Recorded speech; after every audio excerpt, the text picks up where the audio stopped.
Acara ini disponsori oleh Takaful Umum General Insurance dan LSP Microfinance Indonesia.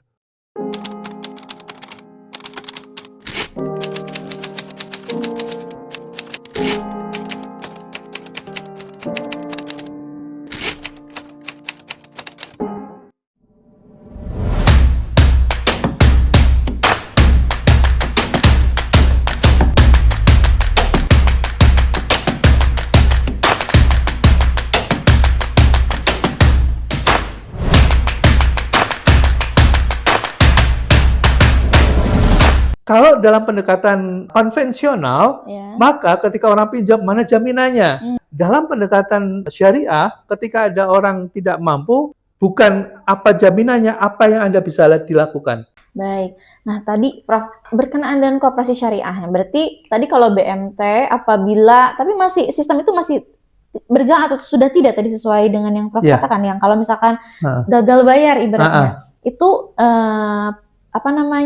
digantikannya oleh ZIS itu, tapi itu masih sampai sekarang, Prof. Nah, inilah saya kira teman-teman praktisi juga cukup cerdas ya. Menilai manfaat ini sebetulnya semua tidak ragu bahwa dua lembaga ini sangat dibutuhkan untuk institusi yang melayani orang-orang miskin, ya. Nah, terus bagaimana caranya? Nah, inilah yang kemudian dikemas oleh teman-teman para aktivis gerakan ekonomi syariah ini dengan membagi dalam dua rumah.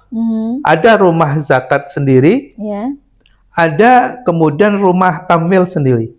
Nah, tamil inilah yang kemudian menjadi KSPPS. Dia berbadan hukum koperasi simpan pinjam dan pembiayaan syariah. Ya, KSPPS gitu ya.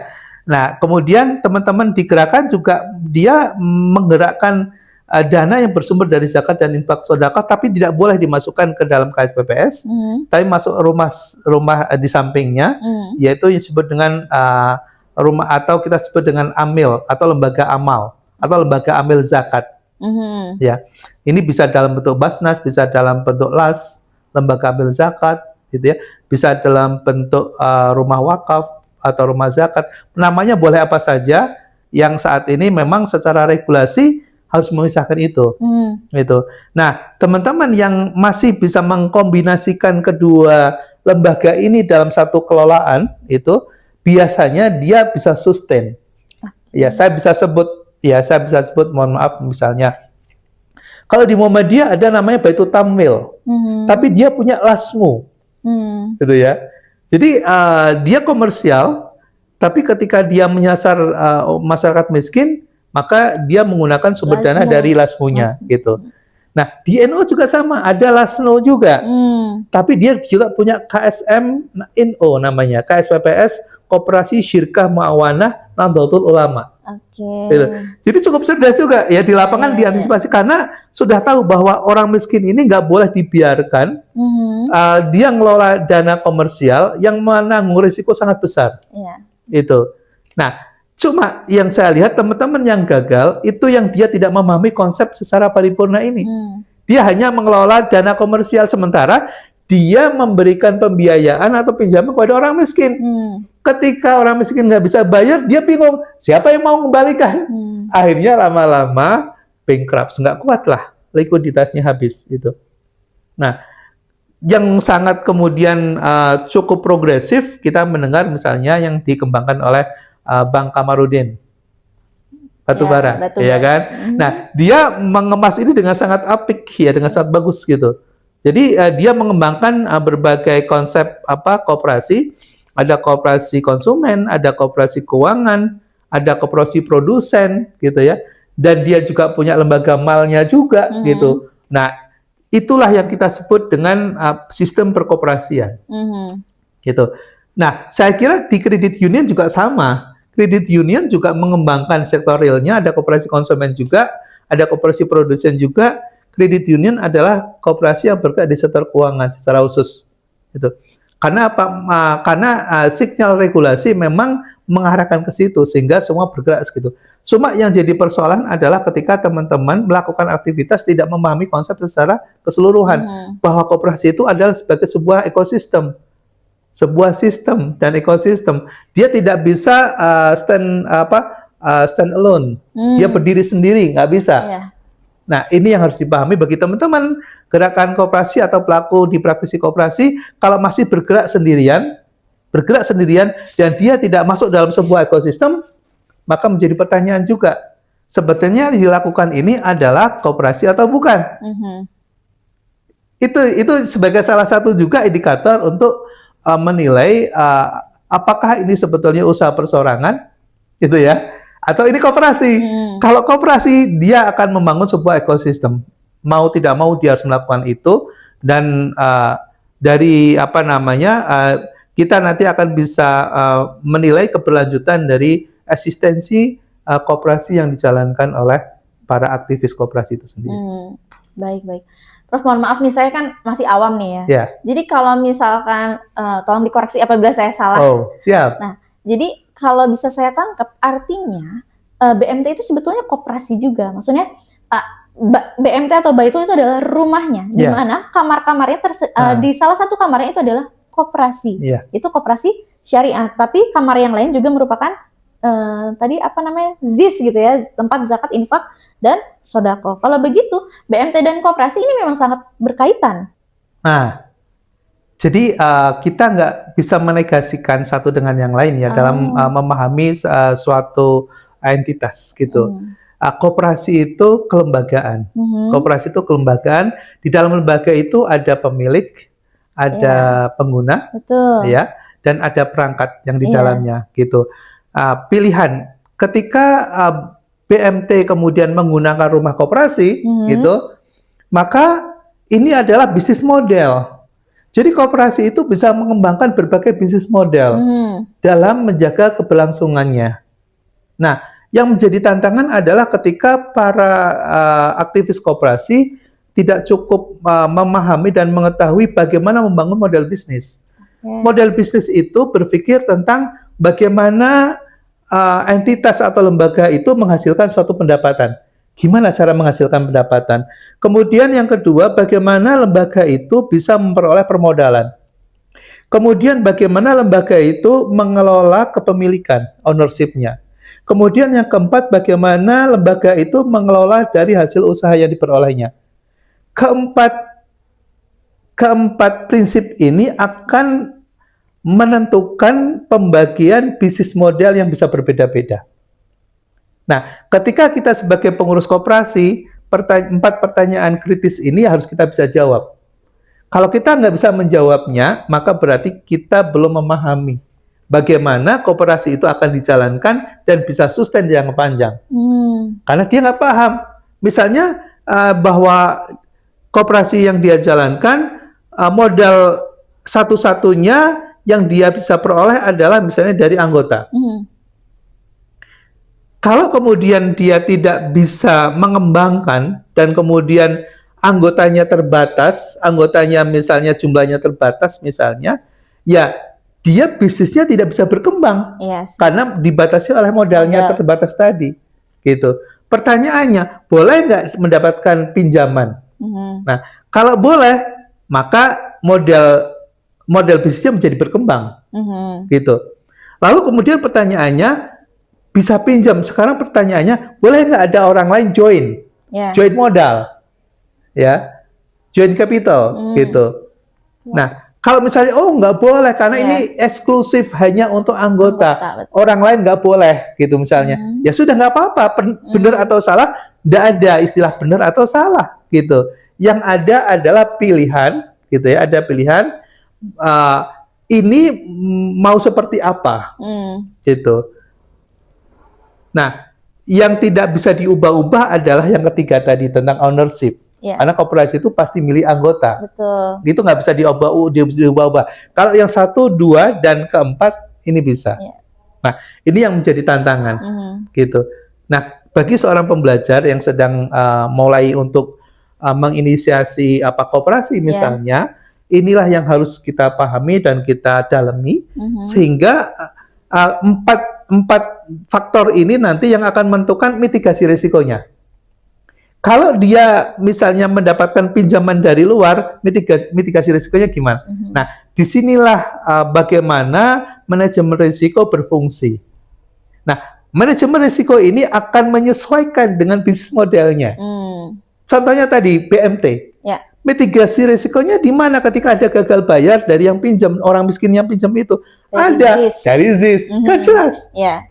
Dia akan sustain terus, gitu ya. Kenapa? Karena orang-orang kaya dia sangat senang karena jelas ini disalurkan kepada mereka yang orang miskin, yang memang dia adalah mustadafin, gitu ya, yang punya hak untuk mendapatkan dana zakat, infak dan sosial dan sedekah, ya. Tapi ada unsur pemberdayaan, empowerment. Seandainya saya seorang agnia, lalu kemudian saya mendapati suatu institusi yang BMT, dan kemudian yang disalurkannya jelas dan kemudian bisa terukur, yang tadinya fakir menjadi miskin, yang tadinya miskin menjadi muzaki karena dia menjadi mampu, begitu, maka saya akan sangat bersyukur. Alhamdulillah, berarti ZIS yang saya berikan ke lembaga ini bermanfaat, terukur. Tapi bayangkan kalau, mohon maaf, tanpa saya menafikan lembaga mal yang sekarang ada, misalnya kita kasih, kita tutup mata, nggak tahu itu nanti kemana, nggak jelas kan? Transparansinya. Hanya laporan aja disalurkan, tapi disalurkan kepada siapa? Kita nggak tahu.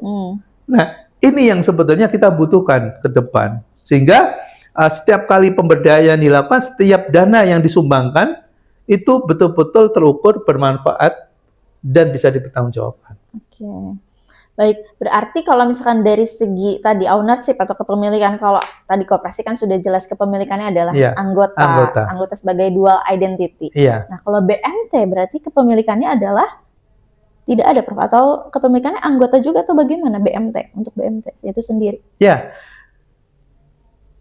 Ini kan koperasi, gitu ya. Jadi koperasi. Oh ya, oke. Ya, dia koperasi. BMT itu hanya usahanya. Oh, oke, baik, saya paham. Jadi BMT juga termasuk koperasi, model bisnis. Tapi termasuk koperasi juga, koperasi. Gitu. Ya, kepemilikannya berarti sama, anggota juga. Iya. Tapi penerima manfaatnya apakah hanya untuk anggota, untuk BMT, atau tergantung dari ADART BMT itu sendiri, Pak? Ya. Nah, ini kita bicara di sektor keuangan yang sekarang berada dalam suatu regulasi, ya, yang kemudian diatur oleh kementerian. Mereka yang bergerak di sektor keuangan, ya, bergerak di sektor keuangan, maka dia harus penuh mematuhi sistem keanggotaan. Baik yang menerima, gitu ya, baik menerima maupun yang menyimpan harus menjadi anggota koperasi itu, ya. Nah, sebetulnya kalaupun BMT kemudian diizinkan tetap beroperasi, lalu kemudian orang miskin menjadi anggota, kan boleh juga, gitu ya. Karena kan harus open member, nggak boleh membuat sebuah eksklusivitas itu. Nah, memang ini yang kemudian seringkali masyarakat kan nggak mungkin, orang nggak punya, gimana cara membayar keanggotaannya, gitu kan? Oh, dia sedang butuh uang, gitu. Nah, disinilah butuh kreativitas, ya, butuh kreativitas. Saya ada melola juga koperasi syariah, gitu ya. Orang miskin atau orang yang tidak memiliki kemampuan untuk membayar simpanan pokok simpanan wajib, kita kasih yang namanya MMQ, ada namanya musyarakah mutanakisah. Jadi kita kasih jumlah tertentu, tapi uang itu nggak boleh diambil. Tapi uang itu adalah tanda kepemilikan, dan itu kita memberikan dalam bentuk code, gitu ya, yang dia tidak ada tidak perlu sumber dananya diambilkan dari sumber dana lain, gitu. Yang tadi ada 3 tadi, gitu ya. Nah, itu bisa dengan cara seperti itu. Jadi mereka akhirnya apa? Setiap tahun bisa mendapatkan SHU juga, gitu ya. Artinya dia tidak, SHU itu kan sumbernya dari usaha. Kan lebih mulia dia daripada dikasih zakat juga bagus, gitu ya. Tapi kan ini adalah hasil dari operasional, gitu ya. Dan kemudian mereka berusaha kan, ketika mereka dikasihkan tadinya dana sosial, tapi kemudian dia berusaha, kan di situ ada empowerment. Dia berusaha, gitu ya. Nah, usaha itulah yang kemudian dia simpan kembali di situ, gitu ya. Itulah kemudian namanya perputaran ekonomi, gitu ya. Di mana tidak boleh harta itu dimiliki atau dikuasai oleh segelintir orang, ya, dia harus didistribusikan, harus dia diputar. Dan ini adalah prinsip-prinsip dalam syariah. Oke, baik. Sekarang saya sudah kena lah poinnya ya. Jadi ada dapat ya. model bisnis Model ya, bisnis. model bisnisnya Iya, yang model berbeda. bisnis berbeda. Jadi bagi masyarakat umum mungkin terlihat sama, tapi ternyata model bisnisnya itulah yang berbeda. Ya. Wah, menarik sekali ya, Prof. 1 semester. 1 semester. Baik, sahabat Ikopin TV, tidak terasa kita sudah di penghujung acara. Padahal masih banyak sebetulnya yang ingin saya tanyakan, Prof. Tapi mungkin nanti kita di lain kesempatan. Dari diskusi tadi kita bisa melihat, meskipun Koperasi Syariah dan juga BMT memiliki perbedaan, namun tentu tujuannya sama, yaitu untuk memajukan ekonomi umat, membantu ekonomi umat, seperti itu ya. Nah, yang terpenting, baik Koperasi Syariah ataupun BMT itu dapat hadir sebagai alternatif bantuan keuangan, khususnya ya tentunya untuk anggota ya, karena tujuan dari koperasi itu sendiri adalah mensejahterakan anggota. Baik, sahabat Ikopin TV, semoga dalam episode ini bisa memberikan banyak insight dan tentunya tonton terus channel Ikopin TV.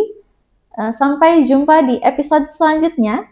Kita pamit undur diri dulu, Prof. Terima kasih banyak. Terima kasih semuanya materi hari Ikopin TV. Ini sangat insightful. Terima kasih, sampai jumpa sahabat Ikopin TV. Sampai jumpa, sampai bertemu kembali. Assalamualaikum warahmatullahi wabarakatuh. Waalaikumsalam warahmatullahi wabarakatuh.